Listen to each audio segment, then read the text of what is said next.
유쾌 상계통쾌 정치 토크쇼 정치인싸 인사해주세요. 네, 안녕하세요. 서영주입니다. 네, 안녕하세요. 양재일입니다. 안녕하세요. 장성철입니다. 네, 안녕하세요. 윤석입니다. 네, 안녕하세요. 저는 아나운서 이정민입니다. 광고 듣고 시작하겠습니다.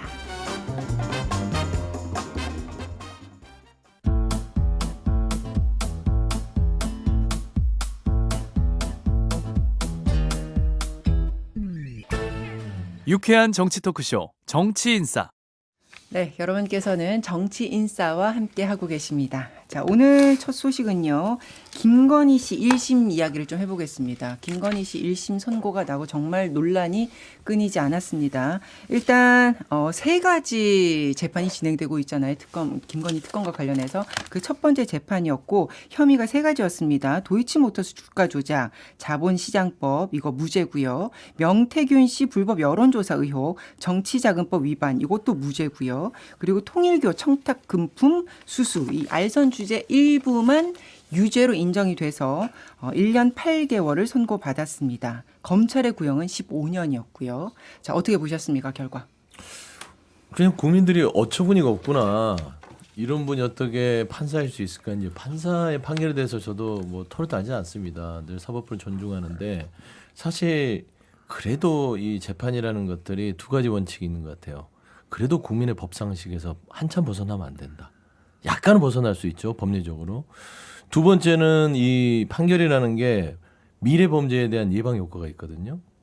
이거는 우인성 판사의 판결은요, 미래의 새로운 범죄의 지평을 열어줬어요. 주가 조작은 건희처럼, 여론 조작은 태균이처럼. 이렇게 하면 무죄가 나오는구나.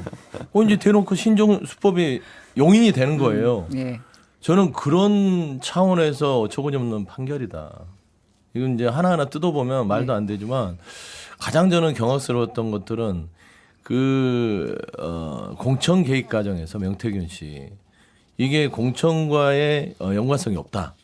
그 이유가 뭐냐면 그 누구였죠? 그 김영선? 네, 김영선. 네, 그분을 명태균 씨가 이 부탁을 해서 됐다고 볼 수 없고 이게 국민의힘의 당시에 공천관리위원회 투표를 통해서 됐다라고 판시를 해요. 예. 아니 그 과정을 불법이 있었는지를 가려달라고 얘기를 했더니 그거는 얘기를 안 하고 결과적으로 행위가 투표대에서 이루어졌으니까 이거는 공천이 정당히 이루어졌다.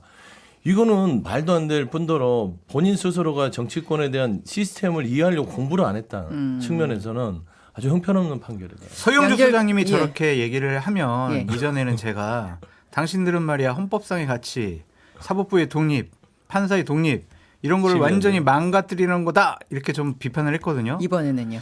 아 이게 사법 개혁이 필요할 것 같아요. 아 이게 이거는 뭐 문제가 보수 있구나. 진보를 떠나서 굉장히 상식적으로 이게 할 말이 네. 많다 이런 얘기인데 우리 하나 지금 뜯어보겠지만 하여튼 예. 너무 상식적으로 이해가 안 돼요. 서로 본인 얘기한 것도 모순되는 그런 발언들이 많은 것 같아가지고 황당했어요 한마디로. 자, 그럼 양지열 변호사님은 법률가로서 어떤 부분 짚으시겠습니까? 좀 전에 이제 소장님께서 좀 걱정을 하셨는데 저는 전혀 그런 생각이 안 들어요. 새로운 어떤 걸 만들어냈다. 그거 따라하면 큰일 납니다. 그런 식으로 나 계약서 안 썼으니까 괜찮을 것 같다라는 얘기 다른 법원에 가서 법정에서 하면 절대로 받아들일 수 없고요. 뭐 구체적인 청탁이 없었기 때문에 좀 전에 얘기한 것처럼 공천관리위원회에서 정했기 때문에 이거는 이제 김영선 전 의원에 대한 공천 개입이 아니다라는 식으로 얘기를 하면요. 지난주에 있었던 한덕수 전 총리에 대한 판결에서 국무회의가 사실상 불법이었다고 했잖아요. 그거 뒤집는 거예요. 국무회의에 있었으니까 계엄 정당하다고 판결할 수 있는 겁니다. 예. 있을 수도 없는 내용이에요. 뭐 정치권을 알고 모르고의 문제가 아니라 그래서 저는 사실 이게 너무 어처구니 없어서 처음에 이제 이 우인성 부장판사가 초반에 무슨 한자들 막 얘기하고 그랬잖아요. 앞에 설명이 굉장히 길었습니다. 그리고 뭐- 이런 표현도 있었어요. 인두비오 프로레오 뭐 이런 얘기까지 나오면서 예. 이거는 뭐 결과가 굉장히 우호적으로 나오겠구나 예. 뭐 이렇게들 예측을 했다고 그러니까 하더라고요. 인두비오 프로레오만 해도 잘 직접 안 쓰긴 하지만 그러니까 무죄 추정의 원칙이라는 건데 그렇죠. 그걸 이제 보통 말을 하더라도 한글로 풀어서 얘기를 하지 법정에서 라틴어 얘기 안 하고요.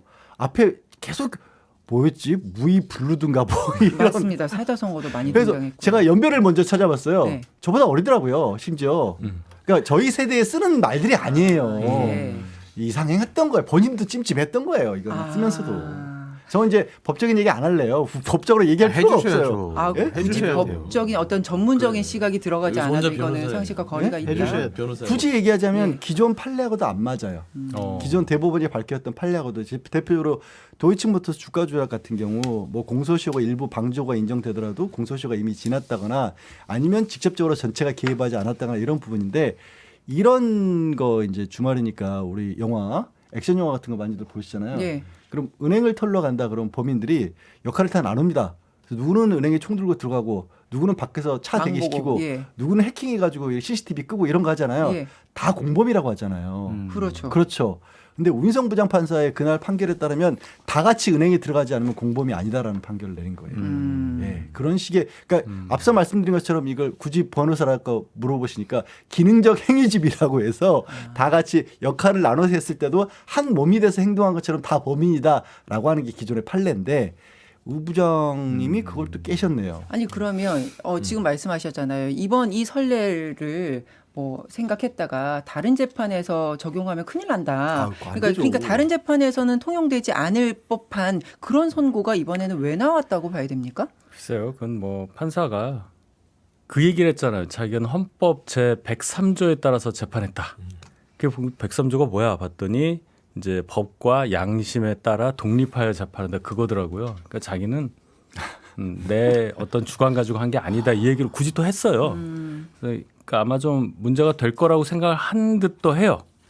그래서 결론은 재판 여러 번 해야 된다. 항소 포기하고 그러면 안 된다. 예. 이게 하나 나오는 거고. 특검이 항소는 했습니다. 예. 요번엔 했죠. 예. 대장동 때 안 했으니까 제가 그 얘기 한 거예요. 알겠습니다. 그리고 예. 너무 형식적으로 얘기를 해서 법 전문가가 아니더라도 이게 이상하다. 그러니까 무죄가 될 만한 것만 딱 뺀 거 아니에요? 말씀하신 것처럼 저희 당의 어떤 공관위에 있었던 얘기들 중에 일부를 뽑아서 김영선이 출마하면 시장 선거에 영향을 미친다. 이런 얘기도 있었으니까 그 논의는 굉장히 공정했다. 그래서 그 논의를 통과한 결과니까 이것과 관계없다. 뭐 이런 얘기를 하니까 다들 이해를 못하는 거죠. 예. 그리고 아까 공범 말씀하셨는데 공범끼리 있는데 공범 중에 일부가 한 사람을 막 욕을 해. 그럼 얘는 공범이 아닌 거야. 이렇게 돼버렸잖아요. 예, 저는 그렇게 이해했습니다. 예. 저는 이제 하나 좀 굉장히 그 찝찝한 게 예. 보통 권력자든 권력이 없는 자든 이란 표현을 쓰잖아요. 권력이 있든 없든이라고 쓰는데 권력을 잃은 자라고 씁니다. 권력을 잃은 자는 누가 있냐면 피고인 김건희예요. 그러니까 저는 이런 느낌이었어요. 이 우인성 판사가 그럴 리는 없겠으나 이 김건희가 불쌍한 거예요. 자기 입장에서. 내 김건희, 우리 김건희를 마녀 사냥하지 마. 나는 마녀 사냥식 판결하지 않을 거야. 라는 게 전제가 있지 않을까. 그러니까 왜 통상에 우리가 쓰는 있든 없든이라고 써야 되는데 권력을 잃은 자라고 쓴단 그러니까 말이에요. 권력이 있든 없든 법 적용은 공평해야 원래 된다. 그랬잖아요. 이렇게 말이 나가야 되는데 권력이 있든 권력을 잃었든이라고 잃었든. 했던 그 표현에서 이미 뭔가 저는 감정적인 게 편향을 들어가지 이미 않느냐. 가지고 선고를 준비하지 않았나. 라는 의심이 들어요. 그러니까 지금 말씀하신 거에 이제 가장 그 판결에서 전제 조건이 이 국민적인 상식에서는 김건희라고 하는 사람이 V0라고 불릴 만큼 사실상 윤석열 정부의 실권자였는데 그 판결문은 그냥 생각 없는 안학내라는 표현 정도였던 것 같아요. 권력과 상관없이 왜 그 권력 가까이 있다가 나쁜 사람들이 끼면 마치 윤석열이 박절하지 못해서 그랬던 것처럼 왜 그거 다 받아먹었어. 그 나쁜 짓 할 것도 아니면서 당신 그런 사람 아니잖아. 라는 뉘앙스였던 거죠. 그렇게 읽으셨다. 자, 그럼 아까 얘기를 했던 그 인두비오 프로레오 이게 의심스러울 때는 피고인에게 유리하게 본다. 뭐 이런 뜻인데 그래서 이 특검 주장을 입증할 만한 증거가 결국 부족했기 때문이 아니냐. 김건희 특검에 대해서 책임론을 제기하는 목소리들이 나오고 있는데 이건 어떻게 보십니까? 기본적으로 특검의 뭐 부실 수사 그리고 안이한 허술한 기소 그것도 좀 문제가 된다라고 보여집니다. 도이치모터스 주가 조작 사건과 관련해서는 공범이 아니지만 방조 혐의로 분명히 기소하면은 처벌될 수가 있었다. 그렇게 많은 법조인들이 얘기를 하고 있고 그 우 판사도 이 부분에 대해서는 내가 기소가 안 됐으니까 내가 판단하지 않겠다 이런 식으로 얘기를 했어요.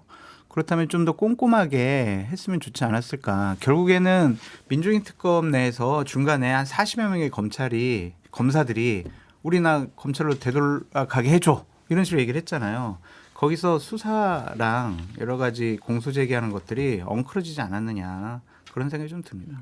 네, 특검은 좀 지적을 받아야 되겠죠. 기간도 오래 끌었고 뭐 예산도 뭐 거의 500억 썼다는 거 아니에요? 검사 60명이 투입된 민중기 특검에서 이 정도 하려면 비난을 피할 수가 없잖아요. 그렇죠? 그리고 구형이 15년인데 그러니까 구형이 뭐 과했다 이걸 떠나서 본인들이 생각한 그래도 좀 비슷해야 되잖아요. 근데 나온 게 1년 8개월이면 거의 뭐 10분의 1밖에 안 나왔다고 하니까 그럼 뭐 특검 내에서도 굉장히 많은 반성이 있을 것 같고 2심에서는 많이 그래도 좀 보강을 할 거고 또 2심 판사가 이렇게까지 하지는 않을 걸로 보긴 합니다.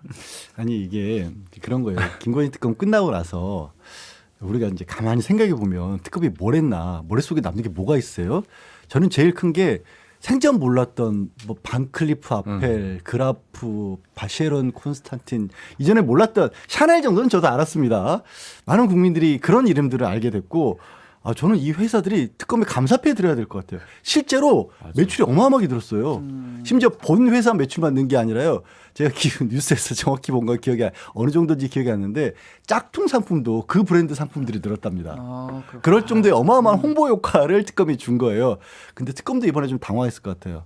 제가 왜 이 얘기를 왜 드리냐면 그러니까 증거를 쫓다 보니까 이 형사사법이라고 하는 것에 좀 메모리 돼서 나와 있는 결과물들만을 증거로 쫓다 보니까 왜 이런 것들이 이뤄졌느냐. 도대체 김건희가 어떤 존재였길래 이 사람들이 이렇게 쫓아가가지고 이런 명품들을 안겼느냐가 빠져버린 거예요. 그게 확실하게 잡혀 있었으면 저는 우인성 부장도 이렇게까지 가볍게 판단할 수는 없었을 것 같은데 그 부분이 없으니까 마치 자범인 것처럼 만들어버린 거고 지금 근데 특검도 당황한 건 뭐냐면 그렇다고 이렇게까지 받아주리라고는 생각을 못했을 것 같다. 지금 말씀하신 그 사치품 관련해서도 윤 대통령이 당선인 시절에 받은 것과 그리고 그 이후에 취임 이후에 받은 걸 이걸 시기를 구분해서 유무죄를 판단을 했단 말이에요. 그럼 이제 당선인 신분일 때는 샤넬백을 받아도 된다는 얘기가 되는 거예요, 반대로. 그래서 형식 논리라고 제가 말씀을 드린 거예요. 그러니까 미분을 해가지고 요때는 요거는 자연인 신분이라고 보고 이거는 아닌 거고 그냥 축하 정도. 근데 그 다음부터는 이거는 뭔 일이 있으니까 뇌물성이 있고 이렇게 판단하는 사람이 있나요? 우리가 일을 그렇게 하지는 않잖아요. 이 사람 지금 취임하기 하루 전이니까 줘도 되고. 원래 당선인 때 제일 센 거 아닌가요, 사실? 그렇죠. 그러니까 이게 이 판결을 보면 무죄를 결론 내려놓고 증거와 법리들을 짜맞췄다는 느낌이 드는 거잖아요. 그런 게. 예를 들면 당선인의 샤넬은 착한 샤넬이고 대통령한테 받은 샤넬은 나쁜 샤넬이고 이런 논리가 우리가 말하는 국민적인 상식에서는 납득이 안 되잖아요. 먼저 요구하지 않았잖아요. 그러니까요. 반성하고 자책했잖아요. 봐봐요. 그러면 봐주는 거 아니에요? 봐보세요. 벌써 이 논리가 안 맞잖아요. 안 맞나? 그래서 저는 이제 어떤 느낌이냐면 특검 얘기를 하면 민유기 특검 반성해야 됩니다. 우인성 판사가 이 법리와 증거 속에서 아무리 본인의 편향적인 판결을 내리려고 하더라도 특검이 꼼꼼하게 그 부분들을 옥조여서 내놨었으면 최소한 무죄는 내리지 못했을 것이다. 선고에 대한 어떤 형량을 아주 낮게 내릴 수는 있었어도 무죄는 내리지 못했을 텐데 저는 그런 부분에 있어서 특검이 꼼꼼하지 못했고 사실 도이치모터 주가 조작이랑 명태균 씨 사건은 떠먹여준 거 아니에요? 이미 수사가 다 된 거를 가지고 특검이 했기 때문에 그걸 사실상 특검은 꼼꼼하게 확인만 했으면 됐기 때문에 이거를 무죄를 이 우인성 판사가 내리겠다는 거에 있어서는 특검은 조금 책임을 통감해야 된다. 오로지 통일교 하나 그것만 겨우 건졌는데 이건 좀 반성해야 되지 않나 싶어요. 저는 어쨌든 정치권에 있었고 공천 관리라든지 공천이 어떻게 되는지 상당히 좀 가까이서 지켜볼 경우가 상당히 많았었는데 이번에 우 판사가 내려온 것을 보면은 이제 공천 관리라는 것 자체가 별 의미가 없어진 거 아니냐 막 그런 생각이 들어요. 명태균 씨가 분명히 자백을 했어요. 고백도 하고 이 김영선 씨의 공천은 내가 그동안 여론조사를 해준 것에 대한 대가다라고 본인이 얘기를 했단 말이에요. 강혜경 씨도 그렇게 은혜라는 표현을 써가지고 지적을 해줬고 그런데 공천관리위원회에서의 토론과 투표에 의해서 정해진 거지 뭐 윤석열 당선인이 전화하고 이런 것들은 그렇게 영향을 끼치지 않았다. 이런 식으로 판단을 하고 그 여론조사 문제에 있어서도 황당하게 해석을 한 부분이 있는데 명태균 씨가 여론조사 비용 엑셀 파일로 딱 뽑아갑니다. 그러면서 김건희 씨한테 보여줍니다. 보여만 준 겁니다. 그냥 비용 이렇게 들었어요라고 보여만 준 거예요. 그냥. 계약서가 아니야. 그러면서 한 500만 원 봉투를 봤더니 500만 원 들어와가지고 이게 뭐야? 근데 강혜경 씨에는 그 엑셀 파일 갖고 갈 때 내가 돈 받아올게 이러고 갔거든요. 근데 그걸 이렇게 해석할 수가 있느냐? 계약서도 네, 공천이 이미 다 정해졌다라고 오판사는 얘기를 하는데 그러면은 왜 그 발표 전날에 윤석열 당선인이 막 윤상현한테 전화해가지고 좀 줘라 막 이러고 김건희 씨가 명태균 씨에 전화해가지고 이제 거의 다 됐으니까 이제 당신 가만히 있어. 그러니까, 예. 이런 식으로 왜 작업을 하냐고요. 그게 취임식 전날이에요. 예. 그 상황을 보잔 말이에요. 그리고 그 발표가 취임식 중간에 났어요. 그래서 어느 분 표정이 어떻게 되고 거기까지 나왔지 않습니까? 그런 것까지 보면 이 공관위에서의 회의록 그 몇 분 말씀만 가지고 정당성을 부여하고 앞단을 판단 안 한다는 거는 제가 볼 때는 뭐 자격까지야 뭐 말하기 그렇지만 정말 잘못된 판단이다. 지적 안 할 수가 없죠. 아까 잠깐 그 얘기를 하셨잖아요. 미리 정해놓은 것 같다라는 말씀을 하셨는데 어. 이제 국민들이 흔하게 오해하시는 게 이제 참 그렇습니다. 보통은 야 이런 증거 따져보고 저런 증거 따져보고 저 사람 얘기 들어보고 해서 다 꼼꼼히 따진 끝에 마치 수학으로 치면 연산을 마친 다음에 결론을 내리는 과정이라고 생각하시기 쉬운데 예.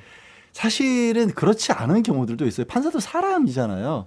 우리 흔히 하는 말로 보면 안다, 보면 안다라는 식으로 심증을 형성을 하고 심증을 형성해 놓고 그 뒤에 거기에 마치 퍼즐을 맞추듯이 그러니까 그림을 미리 그려놓고 그 그림에 빨간색이 여기 들어가야 되고 초록색이 여기 들어가야 되고 해서 그림을 그려내는 과정일 때도 사실은 많아요. 낌새가 아니 보였어요, 그러면 이거는? 잠깐만요. 예? 그러면 일반인들과 크게 다르지 않게 네. 뭐 인지상정처럼 사람이니까라고 네. 한다면 사법부 독립을 얘기하면 안 되는 거지 않나요? 일반인들은 독립을 그래서 요구하지 않습니까? 아까 이제 조금 더 법적인 얘기로 굳이 들어가자면 이제 법적인 시스템에서도 아까 헌법에서도 그 양심에 따라 판단하는 게 있을 수 없는 일이다라는 것에 대해서 이게 이제 일반인의 양심이 아니라 법률적인 양심이기 때문에 네. 객관적인 양심을 그 파악을 해야 된다. 그리고 자유심증주의로 두는 것도 자유심증주의는 다른 게 아니라 같은 증거를 보고도 누구는 유죄로 볼 수도 있고 누구는 무죄로 볼 수도 있고 그걸 판사에게 맡기겠다는 건데 그게 판사 개인에게 두는 게 맞느냐. 그렇죠. 그런 논의가 네. 계속 있어서 그럴 때마다 뭐 일단 뭐 배심제를 적극적으로 도입을 해야 된다는 논의가 나오기도 하고 그리고 그 과정에서 아니면 법을 좀 왜곡하는 부분에 대해서 이번에 지난번에 이제 통과는 안 했지만 국회에서 법 왜곡죄 같은 걸 만들자는 논의가 예. 나오는 것도 그런 얘기들인데 그런 논의들이 이제 좀 올바른 판사 제대로 된 재판이 나오면 쏙 들어가요. 그러다 이렇게 또 엉뚱한 재판이 나오면 또 쏙 나오고요. 그래서 법조에 있는 입장에서는 참 그런 걸 볼 때마다 답답할 때가 많아요. 사실은 현실이 그러니까. 근데 우리가 돌이켜 보면 이 우인성 판사가 공부를 안 했거나 애써 외면했던 사실들을 지금 명태균 씨 사안들을 우리 언론을 통해서 다 드러났던 거 아니에요. 카카오톡, 녹취 그것만 듣더라도 이게 이 여론조사가 대가성이라는 거는 누구나 할 수 있잖아요. 그다음 두 번째 공천을 받은 김영선이라는 당사자 의원이 됐잖아요. 그분이 뭐가 고마워서 명태균 씨를 본부장으로 앉혀놓고 월급을 줘가며 쩔쩔매고 했겠어요. 명태균 씨가 이거를 대가로 당신을 공천받겠다는 인지를 김영선 의원도 아는 거예요. 주재하는 바가 있기 때문에 이미 형성이 된 사실 자체를 어떻게 한 줄로 끝냅니까? 공천관리위원회에서 투표를 통해서 했다. 그러니까요. 이게 도무지 납득이 안 되는 판결이다. 그러니까 일반 국민들 그리고 이렇게 그 법을 잘 모르는 그냥 일반인들도 이렇게 많은 차고 넘치는 증거들을 우리가 보도를 통해서 다 갖고 있기 때문에 그걸 근거로 했을 때 생각했을 때 너무 납득이 되지 않는다. 이건 지금 여야의 얘기가 아니게 목소리가 그렇게 모아지고 있는 거잖아요. 하나 더 지적할게요. 주가조작 사건 관련해서도 판사가 이랬어요. 김건희 씨가 시세 조정과 관련해서 이게 주가 조작이죠. 인지하고 인지했다. 있었다. 예. 그런데 공범들이 김건희 씨한테 내가 얘기를 했거나 김건희 씨가 공범이라는 얘기를 진술을 안 했기 때문에 이거는 그냥 무죄다. 그리고 거기에 이게 맞냐고 이게. 여기에 이게 맞아요? 나왔던 양 무죄 변호사님? 판단 근거에 이 부분도 있었습니다. 그 주포들이 김건희 씨가 싸가지 없다 이런 뒷담화를 문자로 주고 받았다는 거예요. 제가 아까 얘기했잖아요. 공무끼리 욕했다고. 그러니까요. 그렇게 욕을 했는데 그런 걸로 봐서는 공범이라고 볼 수 없다라는 그 근거를 이거를 쓴 거잖아요. 이 저희 문자를. 윤희석 대변인하고 서영주 소장하고 친한데요. 예. 가끔 막 싸워요. 네. 그러면은 너희들은 사이가 진짜 나쁜 사람들이구나 그러겠냐고요. 아니 아까 제가 영화 얘기도 들었지만 영화 드라마 보면 범죄 조직 범죄를 저지른 자들끼리 수시로 서로 뒤통수 칠 궁리만 하고 있잖아요. 그게 범죄의 속성이잖아요. 그리고 누가 자기의 이익을 먼저 가져가느냐를 가지고 다투기도 하고 그리고 그 싸가지 없다는 말 자체가 나왔다는 얘기는 많이 얘기를 해봤다는 거잖아요, 서로. 싸가지 없는 줄 어떻게 아냔 어떻게 말이죠. 알아요? 아, 그러네요. 한 번 가지고 어떻게 알아? 아니, 아주 그러니까요. 깊숙이 그래서- 평가를 해야 되는 거니까. 그래서 이 도이치모터스 주가 조작 이 부분에 있어서 무죄가 나오고 나니까 신동욱 최고가 인터뷰에서 이 얘기를 했습니다. 사실은 이게 굉장히 당을 압박하고 있었던 이슈다. 근데 최종적으로 무죄가 선고됐다면 저희 입장에서는 그 당시에 빨리 어쨌든 이것도 털고 왔으면 이런 일이 안 생겼을 것 아니냐 뭐 이런 인터뷰를 했더라고요. 그럼 그 얘기인 즉슨 결국에는 이 건 때문에 계엄으로 갔다 이렇게도 해석할 수 있는 것 아닌가 그런 분석도 나오던데요. 그러니까 지금 그 도이치모터스 주가 조작 사건을 둘러싸고 벌었던 황당한 일들, 그러니까 계엄이야 그렇다 치더라도 수사팀이 날아갔어요. 검찰총장이 날아갔어요. 서울중앙지검장이 날아갔고요. 없었던 민정수석이 만들어지고 갑작스럽게 박성재라는 사람이 법무부 장관으로 기용이 됐고 그 과정에서 한동훈 전 장관이 전 대표가 날아가는 일이 있었지 않습니까? 그러니까 지금 신동욱 최고의 얘기는 그런 일들이 다 뭐하러 그랬냐라는 얘기를 하시는데 그러니까요. 저런 말씀하시면 안 돼요. 그러니까요. 왜 그러냐면 예, 예. 이 판결은요 뒤집어질 수밖에 없어요. 저 말씀은 저 판결이 옳았을 때 저 말씀이 나와야지 지금 저렇게 얘기하셨다 나중에 뒤집어지면 뭐라고 하실 거예요. 그러니까 지금 대체. 항소심에서는 결과가 달라질 거다 다들 이렇게 보시는 거예요. 100% 달라질 거예요. 그렇게 그렇죠. 보세요. 그러면 이번 판결이 다른 재판에는 어떤 영향을 줄 거라고 생각하세요? 어떤 영향력이 있을까요? 판사들은 다 독립해서 재판하는 거 아니에요. 그러니까 영향을 안 주는 게 맞잖아요. 네. 그리고 여기서 나온 얘기들이 판사분들도 굉장히 생각을 달리할 거예요. 제가 볼 때는 제가 뭐 법조 쪽 분위기는 모르지만 그래서 네. 이 재판 결과 가지고 우리가 놀래가지고 다른 재판에도 이런 거 아니냐 할 필요는 없다고 저는 생각합니다. 이런 생각이 들어요. 이제 판사들이 이제 판결문 쓸 때 인두비오 프로레오 이 말은 절대로 안 쓸 것 같아. 그리고 김건희 씨에 대해서는 보다 더 엄격하게 판결을 내릴 수밖에 없지 않을까 그런 생각이 듭니다. 오히려 항소심이 더 강해질 수밖에 없다. 만약에 더 압박받을 수밖에 없다. 우인성 부장판사가 이건 알 수가 없으니까 정말로 김건희 씨에게 호의를 가지고 잘해주고 싶었다면 이렇게 가서는 안 됐어요. 적당히 했어야 돼. 적당히. 그래서 한 7, 8년 뭐 이렇게 해놓고 나서 그다음에 항소심에서 더 줄일 수 있도록 이렇게 뭘 했어야 되는데 이렇게 해줘버리잖아요. 그다음 후임 판사가 누가 맡든지 간에 설령 봐주고 싶어도 못 봐줘요. 이러면. 알겠습니다. 항소심을 지켜보도록 하고요. 저희는 광고 듣겠습니다. 지금 여러분께서는 6회, 상쾌, 통쾌한 정치 토크쇼 정치 인사를 듣고 계십니다.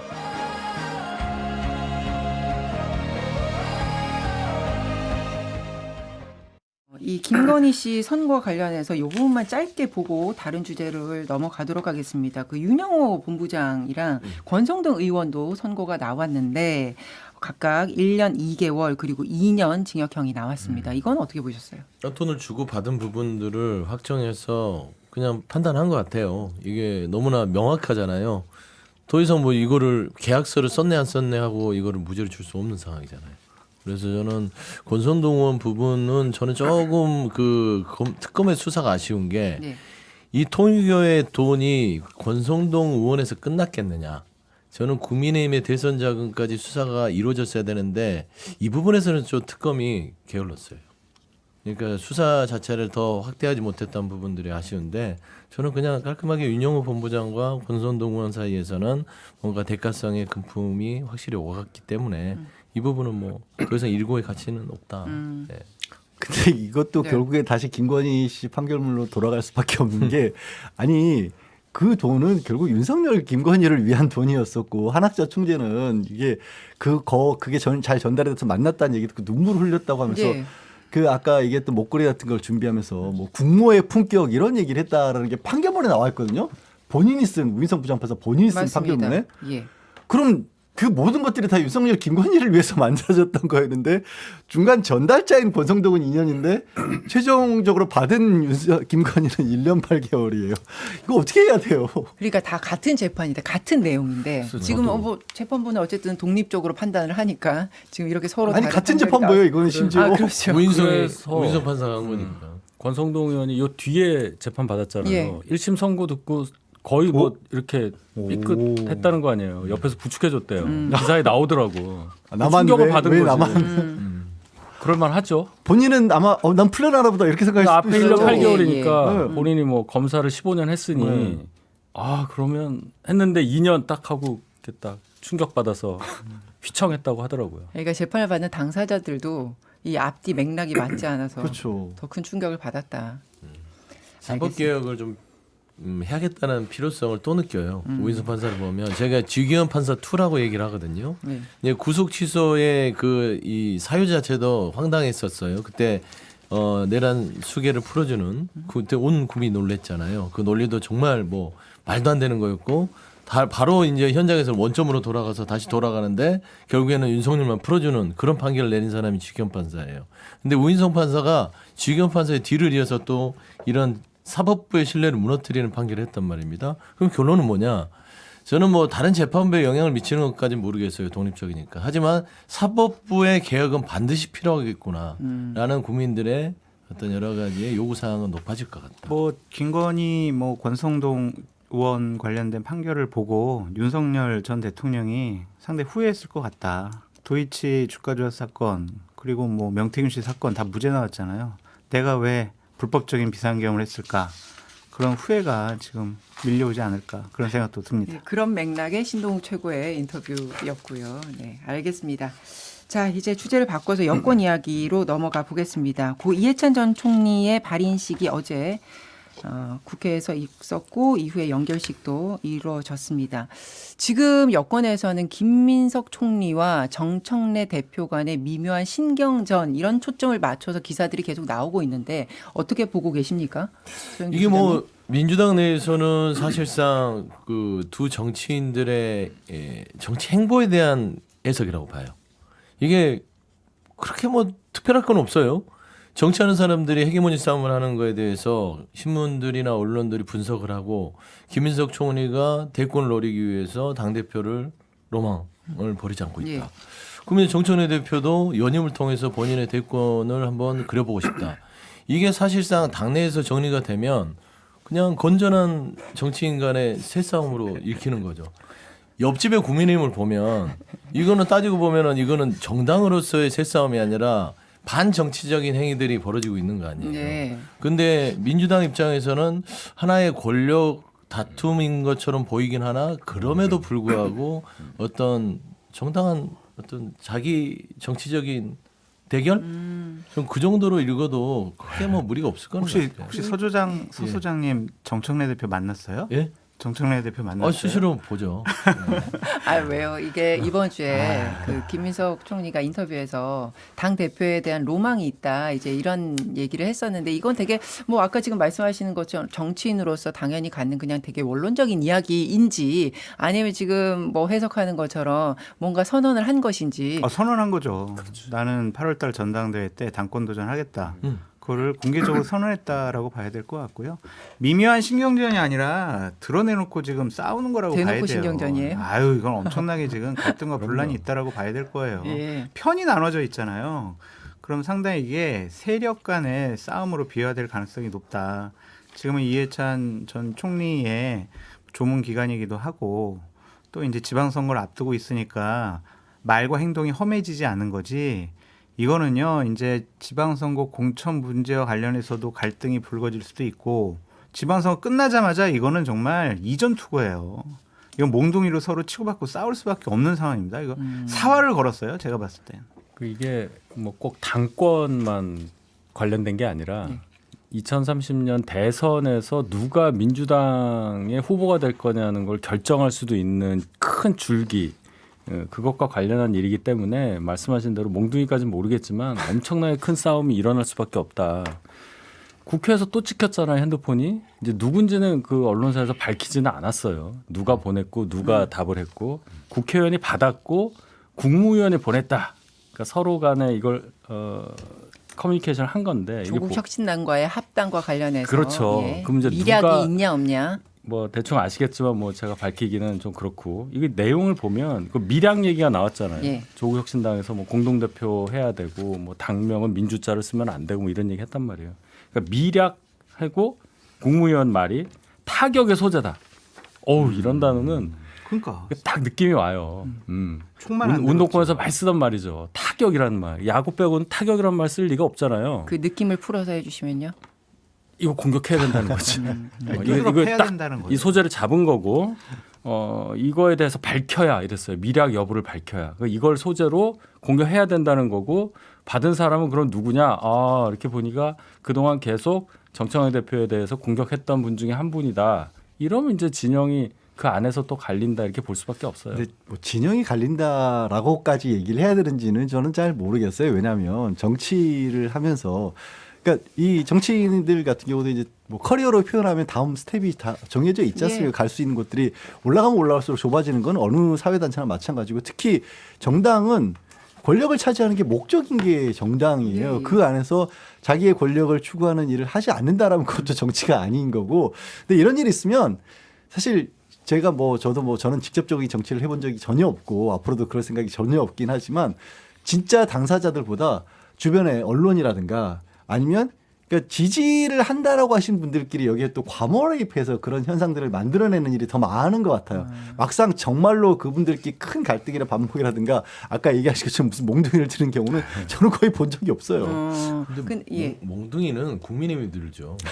그러니까 이런 거예요. 반장 선거를 하는데 그러니까 지금 반장이 연임을 하는 거 아니야?라고 주장하면서 새로운 도전하는 반장이 왔어요. 반장 선거를 하는 것은 서로 간의 그 욕망에 대해서 비판할 이유는 없잖아요. 예. 근데 이제 방식의 문제겠죠. 근데 반 안에서 싸우는 건 상관이 없어요. 세를 서로 축척을 해서 내가 다음 할 거야. 그 안에서 투격태격 하는 거야. 물론 과격해질 수도 있고 과열 양상이 있을 수도 있고 평론으로서 언론으로서 분석을 할 수 있으나 최소한 물리력을 써서 그 반장 후보자를 찍어내서 교실 밖으로 쫓아내는 행위와는 전혀 다른 문제다. 그게 국민의힘은요. 예를 들어서 반장 선거 정당에 싸우는 게 아니라 그 힘 좋은 애들 써서 야, 쟤 쫓아내. 앞으로 반장 선거 못 나오게 지워버리는 거예요. 다리 부러뜨려. 이건 반정치적이잖아요. 자, 하지만 그러면 민주당은 최소한 예. 김인석 총리든 정청래 대표든 간에 이 두 사람이 당대표를 놓고 이제 뭔가 싸움이 시작됐다라는 건 부인할 수 없는 것 같아요. 예, 예. 다만 저는 여기서 이제 김어준 씨가 이제 개입이 되면 제가 지금 그 얘기하려고 했었어요. 그러니까 김어준 씨가 개입이 되면 이게 불필요한 오해가 생길 수 있다. 예. 그래서 왜냐하면 김인석 총리와 김어준 씨 간에 또 불필요한 또 이게 티키타카가 있었어요. 최근에 있었죠. 그 여론조사에 나를 넣지 말라라고 그렇지. 했는데 그건 내가 알아서 한다 김어준 씨가 이렇게 그렇죠. 얘기하면서 갈등이 또 수면 위로 그거보다 더 나왔습니다. 심한 게 있죠. 예. 뼈에 사무치는 얘기가 있어요. 트럼프는 왜? 당신 미국까지 갔다 와가지고 한 라인 만들었다며. 근데 왜 지금 관세에 관련해서 25% 왜 때려? 이거 당신 미국 가가지고 뭐 한 거야? 라고 힐난한 거예요. 김어준 씨가 김민석 총리에 대해서. 그러니까 서 소장님이 얘기하신 거 예. 긍정적으로 이렇게 볼 수 있어요. 그냥 김민석 총리, 정청래 대표 이 두 사람 간에 당권 경쟁이면은 그렇게 제가 몽둥이라고 표현을 안 해요. 근데 그 뒤에는 청와대 대통령과 충청로 대통령의 이 세력 싸움이 있기 때문에 그렇지 2028년 총선 공천권을 갖고 사활을 걸고 싸우기 때문에 제가 몽둥이라는 표현을 쓴 거예요. 두 사람만의 싸우면 그렇게 심각하게 생각하지 않죠. 세력과 세력 간의 싸움이에요. 이거는 큰 화를 불러일으킬 수도 있습니다. 세력과 세력의 싸움에 화를 일으킨다면 정치권에 늘 화가 들끓어야 되는 건가요? 그리고 이제 김원준 씨 가지고 얘기하는 건 저는 들을 때 참 솔직히 좀 웃겨요. 아, 왜요? 아니 김원준 씨가 워낙에 예. 이제 인플루언서잖아요. 방송인이고. 그리고 그 사람의 말을 들어주고 좋아해주는 사람들이 많다 보니까 굉장히 영향력도 큰 것도 사실이고 그리고 그 영향력이 있다 보니까 뭐 민주당 쪽에 특히 이제 진보적인 어떤 입장을 가진 분들이 그 방송을 이용하려 하는 것도 사실인데 그걸 이용해서 김어준이 뭔가를 만들어 나가는 것처럼 그렇게 또 왜곡을 시키니까 그럴 만한 능력이라든가 힘이라든가 김어준 씨가 잘하는 거는 사람들의 공감대를 얻는 것들을 잘해왔기 때문에 그러니까 사람들이 좋아하는 건데 그 공감대가 마치 아까 얘기했던 것처럼 누군가 여론을 조작한다거나 왜곡한 쪽으로 가잖아요. 그럼 공감대라고는 순식간에 무너지기 마련입니다. 그러니까 조금만 다 반박해 강성- 볼게요. 예. 그러니까 이거를 우리가 평가하는 것이 아니라 같은 진영 내에 있는 사람들이 김어준 씨를 비판하기 시작을 한단 말이에요. 최경영 씨라든지 아니면 김용민 씨라든지 그 사람들이 제가 했던 얘기를 그대로 하고 있어요. 그러니까 지금 그러니까 그런 말씀하신 부분을- 것처럼 그런 부분을 그분들도 또 자기들의 입장에 봤었을 때는 그러니까 위치를 좀 자각을 해달라. 당신에 대해서 그렇게 생각할 수 있는 여지도 있다. 이런 부분도 지적하는 건데 아까 제가 왜 그랬냐면 정치가 좀 특히 이제 진보 쪽에서는 효용감이라든가 이런 것들을 좀 잘못 이해하시는 분들 내지는 좀 과하게 이해하시는 분들이 계신 것 같아요. 내가 큰 목소리를 내는 것들이 이제 정치에 반영이 되고 예전처럼 여의도라고 한 것이 우리가 동서된 섬이 아니라 국민 주권주의가 정말로 이루어진다라고 하는 것과 이래라 저래라 배나라 감나라까지 다 내가 할 수 있다는 건 조금 다른 부분인데 그게 과해지다 보면 또 이게 또 과몰입하시면 당신들끼리 싸우시는 분들도 계시거든요. 그래서 싸움의 주체는 생각도 안 하고 있는데 밑에서 막 싸우는 경우들이 김어준 있어요. 씨 전혀 그런 생각이 없어요. 그러니까 김어준 씨의 역할을 두고 상반된 시각이 있는 것 같아요. 그러니까 지지층들 뭐 여기에 의견을 잘 수렴해서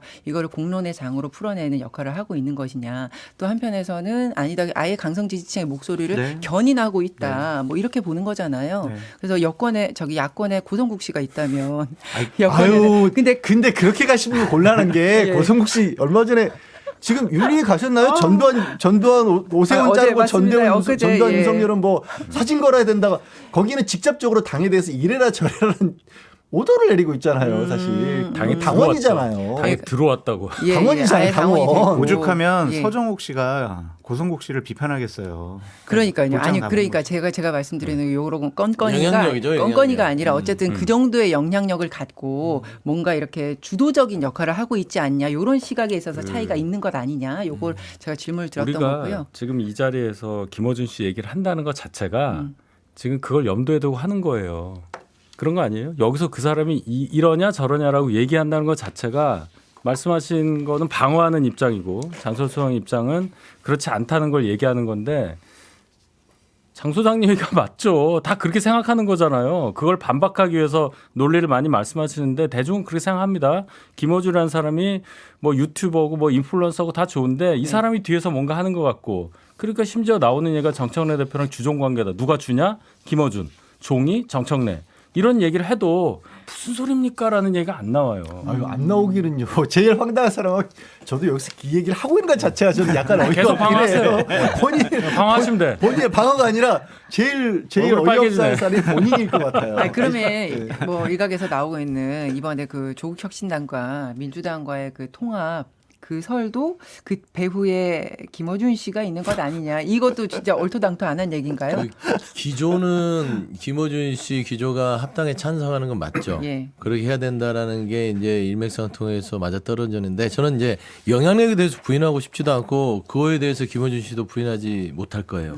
영향력이 상당합니다. 그럼요.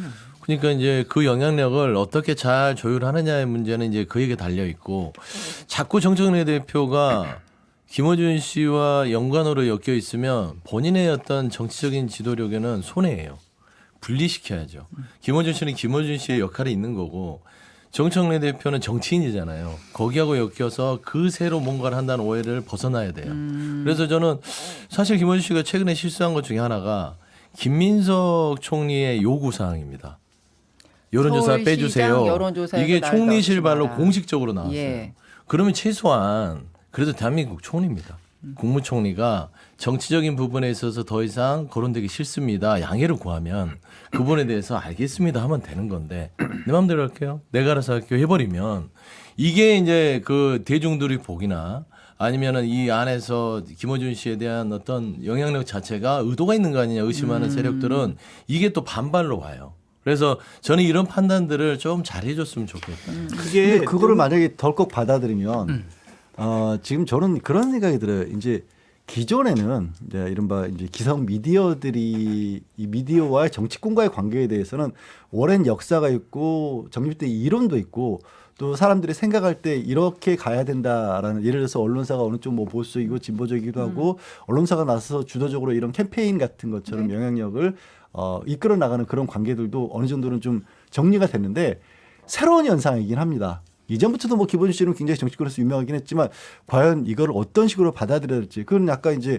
전혀 성격이 다르지만 고성국 씨도 사실 그런 부류에 들어갈 수 있지 않습니까? 예전부터 왜 성격이 다르냐면 고성국 씨는 예전부터 정치에 직접적으로 관여를 하려 했던 사람이기 때문에 제가 다르다고 명백하게 말씀드릴 수 있는 건데 예. 그런 현상을 이제 좀 어떻게 정리해가는 과정에서 벌어지는 일들인데 다만 이제 소영수 소장님 말씀하신 부분에 대해서 거꾸로 얘기를 하면 그러면 어느 언론인이 당에서 내지는 뭐 정부에서 이렇게 하지 말아라고 했을 때 언론 지형을 파악하고 싶어하는 사람이 그걸 덜컥 받아들인다?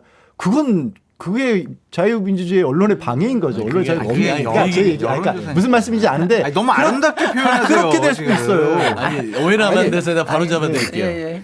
언론에 대한 그 언급을 하지 말라는 게 아니라 그렇지. 여론조사. 여론- 그러니까 원래 저도 여론조사 기간에 해봐서 거기에서 오랫동안 저기 근무도 해봐서 아는데 통상 그 여론조사의 당사자가 원치 않으면 뺍니다. 근데 알겠습니다. 그 예. 부분을 그냥 아니, 거부해버렸던 해야 자체가 되는데. 조금 이게 내가- 뉴미디어와 아니, 이제 꼭 언론 해야 지형까지 돼. 나가면 너무 얘기가 확대되니까 아니, 예, 뭐 그러니까 무슨 그 말씀하시는 여론조사 부분에 대해서 양 변호사님이 대단히 좀 우호적으로 김어준 씨에게 이 말씀을 하셨는데 저는 사실 이 상황이 웃겨요. 네. 제가 아니, 억지로 편을 듣고 그러니까 왜 웃기지 않은지 말씀드릴게요. 김어준 씨 여론조사는요. 저 하겠다라는 거는 8월 달에 있을 당권에 본인이 직접 개입하겠다는 거예요. 그래서 후보를 정리하겠다라는 의도가 포함되어 있습니다. 김민석 감정적으로 총리 얘기하지 마시고요. 어? 예, 그렇게 보인다라는 정도 해주세요. 그렇게 보여요. 네, 네. 김민석 총리 당신은 당권에 도전하지 마. 당신은 서울시장 나가. 이런 의도로 보이고 또 하나는 그 여론조사에서 보면 3등 나왔거든요. 그럼 무슨 의미겠어요. 그랬는데도 계속 지금 여론조사 돌리겠다라는 거는 서울시장 깜도 안 되는 사람이 무슨 집권여당 당대표 나오려고 그래. 바로 그렇게. 그거죠. 이런 의도가 있다고 볼 수밖에 없어요. 알겠습니다. 그 그렇게 개입을 해석을 하면 안 되죠. 하신다. 예, 이렇게 해석하신다라고 일단 정리를 하고. 그렇죠. 여론조사에 여당- 넣어달라고 그래도 안 넣어주는데 예. 빼달라고 그랬는데도 그냥 놔두는 의도는 뻔한 겁니다. 예. 아니 그러면 3위 4위하는 어떤 여론조사 당 선거가 한 6개월 정도 남은 상황에서 3위 4위라는 후보들을 아예 후보로 나서지도 말아야 되나요? 김민석 총리는 당권 도전하겠다고 본인이 직접 밝혔고. 아니 그러니까 지금 그런 것도 인식이 그러면 되니까. 당권 도전을 하고 있는 상황이면 본인이 그 여론조사 때문에 불리하다고 생각하면 여론조사 왜예요? 내가 현실적으로 어떤 위치에 있는지를 파악을 하고 그럼 그걸 갭을 넘어서기 위해서 노력하는 게 여론조사인 거지. 알겠습니다. 그럼 자, 왜 해요? 그러면 여론조사를? 지금 우리가 여당 당권 경쟁 이 얘기를 하고 있는데 어제 우리 여당 당권 경쟁이 치열하네요. 아, 그러니까요. 벌써부터 아직 그러니까 시작도 안 관심을 됐는데. 시작- 많이. 또 치열한 데는 저쪽인데 왜 여기가 아 저기는 끝난 얘기를 하지? 아니 그게 아니라 아, 끝났나요? 정리가 좀 됐다고. 여긴 봐요. 얘기하기가 정리라뇨. 얘기하기가 하여튼 거기 아 저긴 너무 쉬워요 사실은. 여기는 저기 조금 폭압적으로 부끄럽다니까. 끝나버려서 여보세요? 정치적으로 부르지 네, 못했어. 여보세요? 이제 그래서 눈길을 끄는 보도 이야기를 좀 해보겠습니다. 이재명 대통령이 박찬대 전 원대와 청와대에서 만찬을 갖기로 했습니다. 돌아오는 주에요. 현 지도부가 아닌 과거 파트너를 만나는 상황인데 왜 이 시점에 만나나. 지난번 이제 전당대회를 앞두고는 적절한 시기가 아니기 때문에 만날 수 없다. 이제 이 대통령이 그렇게 얘기를 했었는데 그때 미뤘던 약속을 지금 하는 것인지 이건 어떻게 해석해야 됩니까? 그 박찬대 전 원내대표를 이재명 대통령이 굉장히 끔찍이 아껴요. 인간적으로 좋아해요. 예. 그래서 아마 그런 부분들이 작용한 만남이었을 것이고 지난 전당대회에 밀어놨던 만남을 지금 하는 것도 맞고요. 그다음에 너무 좀 소홀히 했나라는 저 인간적인 마음도 있었을 것 같은데 저는 사실 지금 당의 전체적인 그 흐름 자체에서 박찬대 전 원내대표 역할 부분들도 좀 같이 고민하려고 부른 게 아닌가 싶어요. 그리고 지방선거도 이제 다가왔지 않습니까? 예. 그래서 그런 부분에서 인천 계양을 적을 뒀던 대통령이에요. 인천에서 정치 활동을 하셨죠. 예. 박찬대 의원도 인천이고요. 그리고 인천의 전체적인 어떤 그런 정치 구도 자체도 서로 한번 의견도 나눌까 뭐 그런 속내가 있지 않을까 싶어요. 그래서 그런데 이제 인천 시장- 단순하게 그냥 예. 지난번 안 만난 거를 지금 만났다 그렇게 생각이 났겠죠. 박찬대 전 원내대표에게 힘을 실어주는 거고 예. 정청래 현 대표에게 견제구를 날리는 거다. 왜냐하면 이 보도 내용 대단히 웃겨요. 박찬대 전 원내대표 등과 만찬하기로 비공개로 하기로 했다라고 공개가 돼 버렸어요. 이 점이 포인트예요. 이 점이. 그럼 이거 왜 이런 식으로 흘렸다? 아니면은 뭐 언론 보도가 됐잖아요. 네. 왜 됐겠냐고.